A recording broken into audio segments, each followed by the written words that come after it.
Hello guys, വളരെ സിമ്പിളായിട്ട് ഉണ്ടാക്കാൻ പറ്റുന്ന ഒരു വെട്ടി കേക്കിൻ്റെ റെസിപ്പി കണ്ടാലോ. അതിനായിട്ട് പഞ്ചസാര ഏലയ്ക്ക് ഒന്ന് പൊടിച്ച് മാറ്റി വെക്കാം.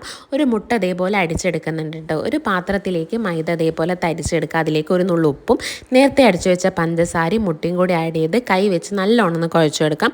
ഒരു നുള്ളു വെളിച്ചെണ്ണയും കൂടി ആഡ് ചെയ്ത് ഒന്നും കൂടി കുഴച്ച് ഒരു 1 അവർ നമുക്ക് റെസ്റ്റ് ചെയ്യാൻ വെക്കാം. അതിനുശേഷം ഇതേപോലെ പരത്തി നമുക്കിത് ചെറിയ ചെറിയ പീസാക്കി കട്ട് ചെയ്തെടുക്കാം കേട്ടോ. പിന്നെ ഇത് വെട്ട് കേക്കല്ല, അപ്പം നമുക്ക് എന്തായാലും ഒരു വെട്ട് വേണ്ടേ. അതിനായിട്ട് കത്തി ഇതേപോലെ ഓരോരോ പീസിലേക്ക് നമുക്ക് ഇങ്ങനെ മാർക്ക് ചെയ്ത് കൊടുക്കാം കേട്ടോ.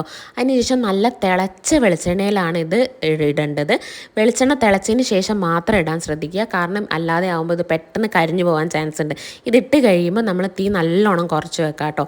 ആ ചെറിയ തീയിലാണ് ഇത് വേവിക്കേണ്ടത്. അതുകൊണ്ട് തന്നെ ഒട്ടും വെളിച്ചെണ്ണ കുടിക്കുകയില്ല. നല്ല കിടിലൻ ടേസ്റ്റ് ആട്ടോ. വൈകുന്നേരം ചായൻ്റെ ഒക്കെ കൂടെ കഴിക്കാൻ നല്ല അടിപൊളിയാണ്. നല്ല ചൂടുണ്ടായിരുന്നു ഞാൻ കഴിക്കുമ്പോൾ കേട്ടോ. ഇതിന് ഞങ്ങൾ വെട്ടി കഴിക്കുന്നതാണ് പറയുക. നിങ്ങൾ എന്താ പറയുക എന്നുള്ളത് ഒന്ന് കമൻറ്റ് ചെയ്തേക്കണേ. വീഡിയോ ഇഷ്ടപ്പെടുകയാണെങ്കിൽ സബ്സ്ക്രൈബ്